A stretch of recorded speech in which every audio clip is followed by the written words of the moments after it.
Assalamualaikum warahmatullahi wabarakatuh. Perkenalkan, nama saya Saadatul Abadiah dan ada teman-teman saya yaitu Dimas Muhammad Adha, Husnul Faizin, Alifia Nur Hikmah, dan Lulu Nurul Aini.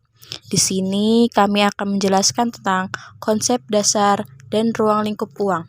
Definisi uang secara umum yaitu segala sesuatu yang dapat digunakan sebagai alat tukar.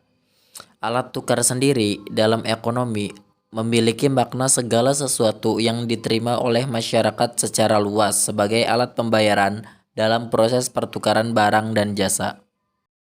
Uang pun didefinisikan secara berbeda menurut ilmu ekonomi klasik atau tradisional dan modern.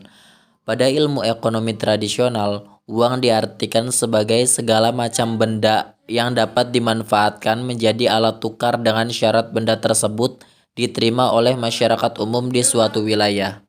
Sementara, uang dalam pandangan ilmu ekonomi modern memiliki makna yang lebih luas. Uang merupakan segala sesuatu berwujud benda yang diterima secara umum sebagai alat pembayaran transaksi jual beli atas barang atau jasa, serta kekayaan atau aset berharga lainnya, dan sekaligus sebagai alat pembayaran utang. Dari definisi di atas dapat disimpulkan suatu kesimpulan bahwa uang merupakan suatu benda yang diterima secara umum oleh masyarakat di suatu wilayah guna mengukur nilai, menukar dan membayar setiap transaksi pembelian barang dan jasa, serta menimbun kekayaan. Yang kedua yaitu fungsi uang. Secara garis besar, fungsi uang dapat dibedakan menjadi dua, yakni fungsi asli dan fungsi turunan. Dari kedua fungsi uang tersebut, masing-masing memiliki detail seperti berikut. Yang pertama, fungsi asli uang. Uang sebagai alat tukar. Orang tak lagi kesulitan untuk melakukan pertukaran, di mana pertukaran tak lagi menggunakan barang dengan barang, tetapi barang dengan uang. Kemudian, uang sebagai satuan hitung. Uang menunjukkan nilai suatu barang dan jasa yang diperjualbelikan, besarnya kekayaan dan juga menghitung besar kecilnya pinjaman. Kemudian, uang sebagai penyimpan nilai. Keunikan dari fungsi ini adalah uang dapat mengalihkan daya beli dari masa kini ke masa mendatang. Bagian kedua ada fungsi turunan uang. Uang sebagai alat pembayaran yang sah. Fungsi ini memungkinkan dan mempermudah transaksi jual beli suatu barang atau jasa, baik dapat kuantitas kecil maupun besar. Kemudian, uang sebagai alat pembayaran utang. Fungsi yang satu ini memiliki keterkaitan dengan fungsi asli uang sebagai penyimpan nilai. Kemudian, uang sebagai alat penimbun kekayaan. Bagi sebagian orang, terutama yang memiliki penghasilan lebih, uang tak digunakan seluruhnya untuk kebutuhan konsumsi, akan tetapi disisihkan sebagai untuk disimpan dalam bentuk tabungan, giro, deposito, atau investasi guna keperluan di masa datang.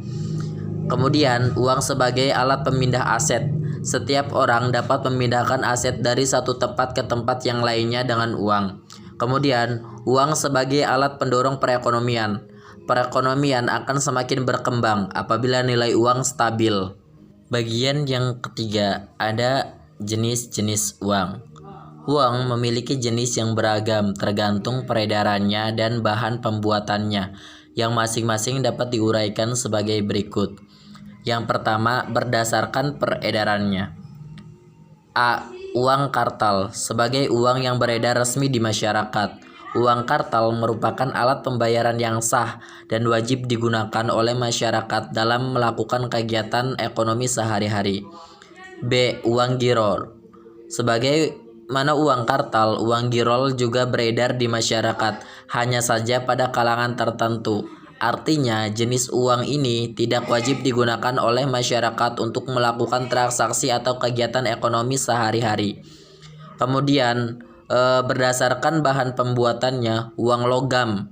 Sesuai dengan namanya, jenis uang ini terbuat dari logam, yang biasanya berupa emas atau perak, yang nilainya cenderung tinggi dan lebih stabil dibandingkan jenis logam lainnya. Pada jenis uang logam terdapat 3 macam nilai, yaitu nilai intrinsik adalah nilai dari bahan yang digunakan untuk membuat mata uang, Nilai nominal adalah nilai yang tertera pada mata uang, misalnya 100, 500, dan 1000.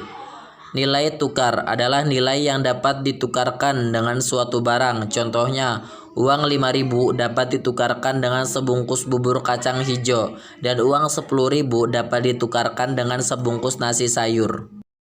Sejarah perkembangan uang. Di sini ada 5 tahap. Yang pertama, tahap sebelum perdagangan barter. Seperti yang kita ketahui, kebutuhan manusia memiliki sifat yang tidak terbatas, sementara alat pemuas kebutuhan sangat terbatas, sehingga manusia kesulitan untuk memenuhi kebutuhan sendiri.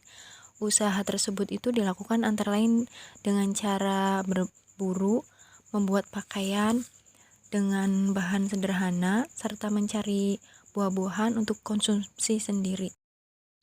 Tahap kedua yaitu tahap perdagangan barter. Di sini manusia berupaya memperbanyak ragam alat pemuas kebutuhan dengan melakukan pertukaran. Pada tahap awal kan mereka melakukan pertukaran antara barang dengan barang, dan muncullah sistem barter, yaitu barang yang ditukar dengan barang. Yang ketiga, tahap uang barang. Untuk mengatasi kesulitan yang timbul pada perdagangan barter, maka ada pemikiran untuk menggunakan benda-benda tertentu untuk digunakan sebagai alat tukar. Benda tersebut yang dipakai yaitu benda yang bernilai tinggi. Tahap yang keempat yaitu tahap uang logam. Uang logam ini digunakan pada abad ke-18. Logam dipilih sebagai alat tukar karena memiliki nilai yang tinggi, tahan lama, dan tidak mudah rusak. Penggunaan uang logam ini juga sulit dilakukan untuk transaksi dalam jumlah besar. Dan yang terakhir, tahap uang kertas. Mula-mula uang kertas yang beredar merupakan bukti-bukti pemilikan emas dan perak sebagai alat atau perantara untuk melakukan transaksi. Nilai uang kertas bukan ditentukan oleh nilai intrinsiknya ya, melainkan oleh daya beli dari uang tersebut. Uang kertas juga digunakan secara luas karena lebih sesuai sebagai medium pertukaran. Peran uang dalam perekonomian. Dalam pasar uang, permintaan dan penawaran uang harus pada posisi keseimbangan di mana tidak ada kekurangan maupun kelebihan uang. Kelebihan uang akan mengakibatkan turunnya tingkat suku bunga. Jika sebaliknya, maka suku bunga akan naik. Jadi, tingkat suku bunga cenderung berubah-ubah tergantung pada mekanisme pasar atau money supply and money demand. Jika uang beredar terlalu banyak, maka akan mempengaruhi harga yang cenderung meninggi. Sebaliknya, jika uang terlalu sedikit, maka perekonomian cenderung surut. Hal ini dapat ditinjau dari dua sisi. Pertama, sektor real atau barang dan jasa, dan sektor moneter atau uang. Uang dalam sektor real ini sangat bersinergi di mana secara nyata suku bunga rendah akan lebih menggairahkan perekonomian karena kebijakan otoritas moneter sehingga lebih dapat menggerakkan kegiatan produksi dan investasi. Jika terjadi sebaliknya, maka kegiatan produksi dan investasi cenderung seret. Tak sedikit perusahaan yang gulung tikar akibat tingkat suku bunga yang tinggi sehingga menghambat proses produksi dan investasi. Dalam teori pasar di mana berpotongnya aggregate demand dan aggregate supply, jika supply lebih besar dari permintaan, maka harga suatu barang akan murah. Sebaliknya, jika permintaan lebih tinggi daripada penawaran, maka harga barang tersebut akan mahal. Sama halnya dengan pasar uang. Jumlah uang yang beredar sangat dipengaruhi perpotongan kurva aggregate demand dan aggregate supply yang nantinya akan mempengaruhi harga barang yang diproduksi. Hal ini seperti efek domino dalam perekonomian. Jika uang yang beredar di masyarakat banyak melebihi kebutuhan konsumen, hal ini akan memicu harga barang-barang umum naik sehingga menimbulkan inflasi. Inflasi karena kelebihan uang ini disebut dengan fenomena moneter.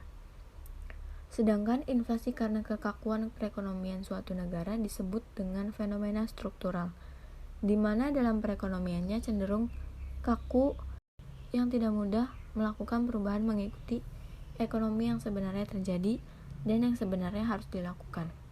Untuk mengatasi inflasi yang disebabkan masalah struktural dan otoritas moneter, maka perlu adanya pengendalian jumlah uang beredar atau JUB.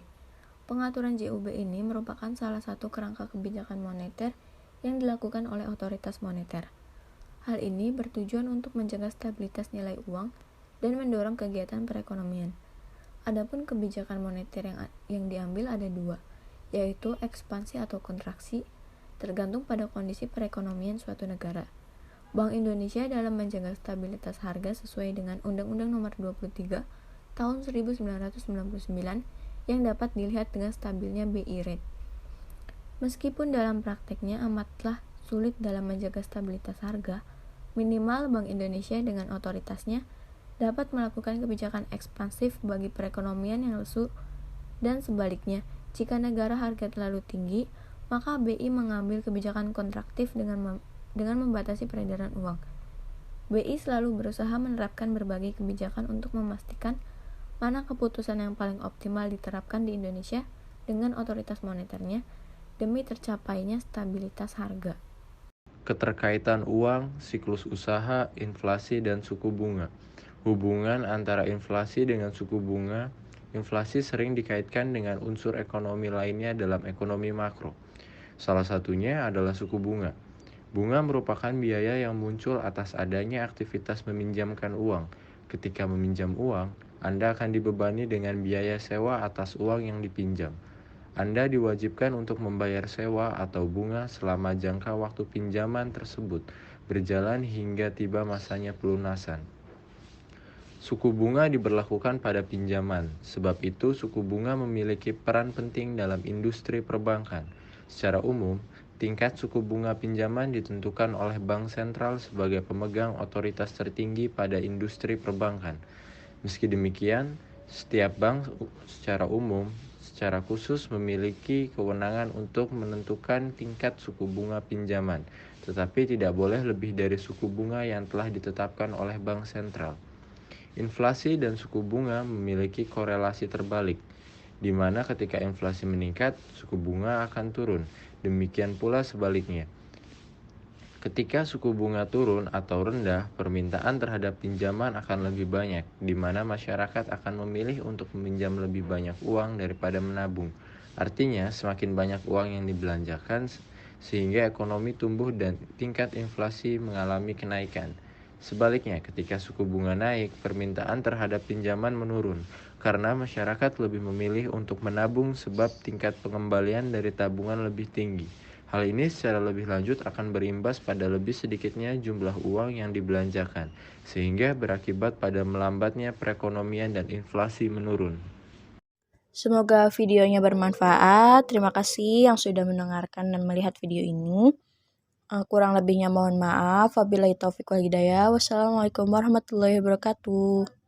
Jangan lupa like, comment, and subscribe.